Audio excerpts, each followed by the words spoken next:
Why does there still remain so much inequality between white people and black people?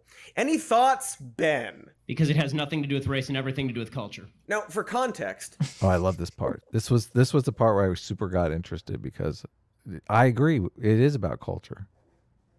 Well, okay, so again, he's playing this tiny clip.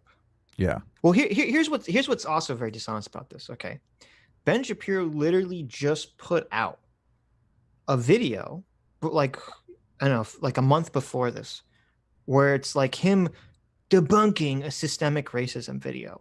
And in that video, he makes his positions a lot more clearer, and he gives like evidence and studies to support his position. Cody doesn't bring up any of that. He doesn't use any of those clips. He doesn't respond to any of that stuff. He responds to these other like random clips that who the fuck knows what the context is. Because I'm assuming, I don't know, maybe I'm wrong, but I'm assuming if you ask Ben Shapiro, hey, do you think the legacy of slavery and Jim Crow laws has affected the black community and put them in a income in a situation that has made them poorer by comparison to the white population and an unequal distribution? I'm pretty sure Ben Shapiro would say, yes, obviously that's the fucking case. Totally. He points out a bunch of racist policies that we don't disagree with. I'm sure none of the people in the intellectual dark web would disagree with. Fucking Eric Weinstein and they would be talking about these. They hate those things. Right. Ben is answering a question about the cause of wealth inequality between white people and black people. And Ben's response is that it has nothing to do with race, aka racism, and everything to do with culture. Please continue, Ben. You explain to me why black kids aren't graduating high school. Explain that one to me. Explain to me why black kids are shooting each other in rates significantly higher than whites are shooting each other. Explain to me why 13% of the population is responsible for 50% of the murder. Explain to me why the number of blacks. He said the 1350. Yeah. What's your take on that? On Ben Shapiro being a horrible racist? No, on the well, saying that is those are the real statistics, are they not? I assume they are. Yeah. Sure. I've never looked into it. Well, I've never heard anyone, even the people against it, debunk it. So that's why I'm assuming that the statistics are accurate. But I'm going off of, and this is straight out of Steven Pinker's book, I think, Enlightenment Now. Well, he elaborates on it, Enlightenment Now, but it's pretty common in sociology that there are the three cultures that we're living in now. They're the honor culture, the dignity culture, and the victimhood culture. Like sociologists study this shit. If you're in a low resource environment, you're going to produce an honor culture.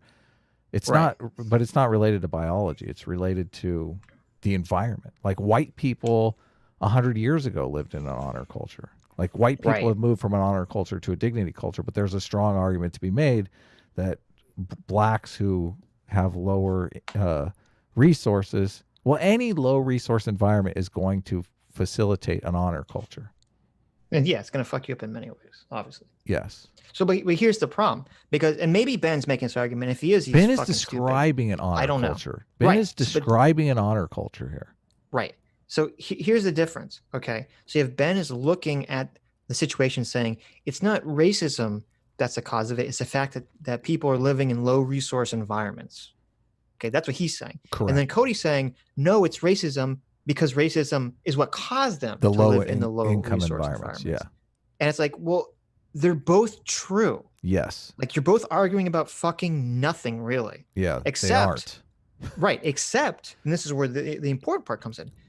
How do you fix it? I know. And that's the problem. That's why I'm here. Like, right, how do we fucking fix it? Right. Because you say, okay, I agree. Yes. That racism caused certain populations of the country to live in low resource environments. Okay. But how do we fix it now? Okay, is the question. And the question is, if you just keep saying, well, we have to fix racism, that's not going to fix the low resource environments and people living in those situations because they're not actively being discriminated against, which is how 99% of the fucking world conceptualizes the concept of racism. So instead of just trying to broaden the term of racism to apply to a whole bunch of other fucking dumb shit that doesn't apply to, just address the problem. Yeah.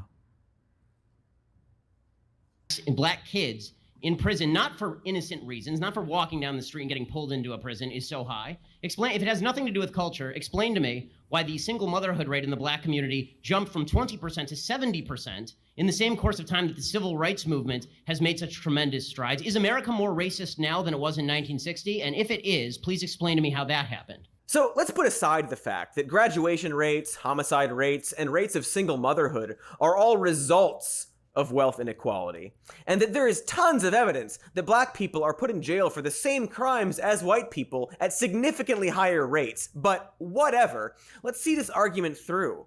As Ben would say, let's say that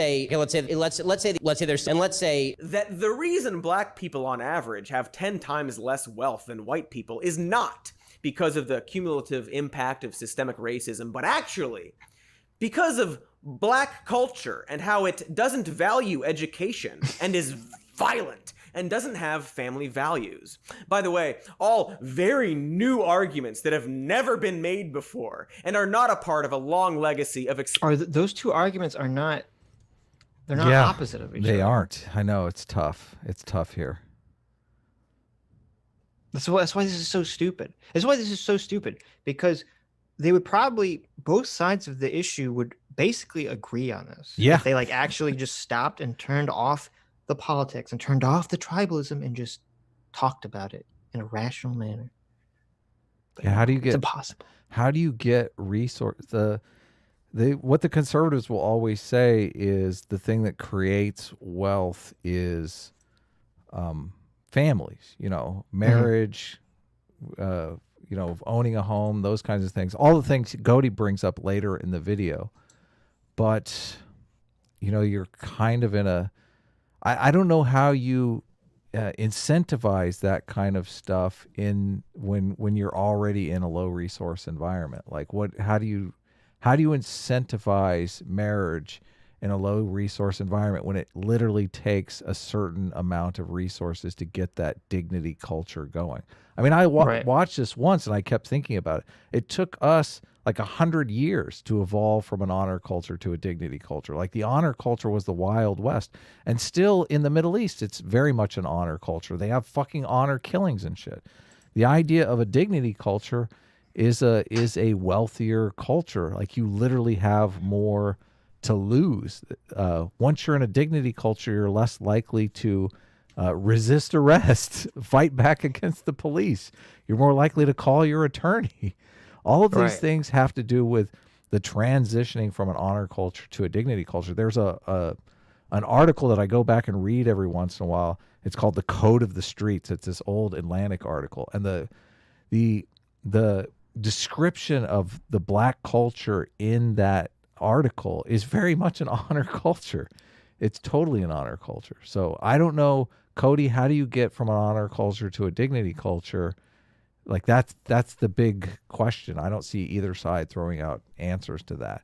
I mean, the right constantly says, I mean, you're not going to inspire blacks to form families just by wishing for it. Like, how do you incentivize that? I don't know. It's a fucking impossible problem. You don't. Yeah. What do you do? Like even what we the liberal side wants a complicated, difficult thing to solve. It's complicated. It's complicated. I mean, the left wants to just airdrop pallets of money over there. Right. Airdropping like an honor culture is the Wild West. So imagine you're going to airdrop pallets of money into a Wild West town. Like the fucking Billy the Kid is going to come and swoop up all that money and fucking no one's going. Exactly. He's not going to distribute it evenly among the public. Come on, get the fuck out of here. Right. Explaining racial outcomes by creating racist ideas. But do they like the left almost just ignores the whole culture argument altogether? Like I don't understand it. They want to talk culture when we're talking about LGBT issues.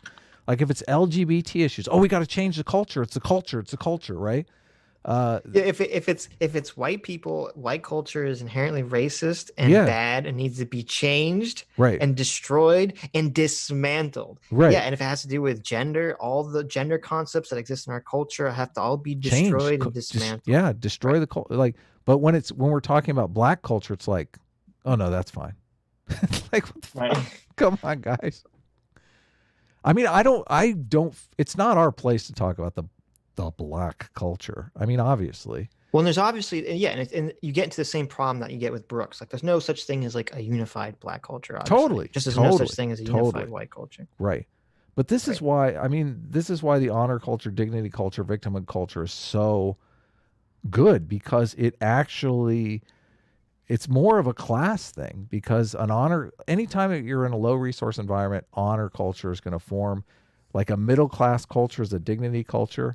The victimhood culture that we're all being oppressed by is a fucking upper class culture. It's weird.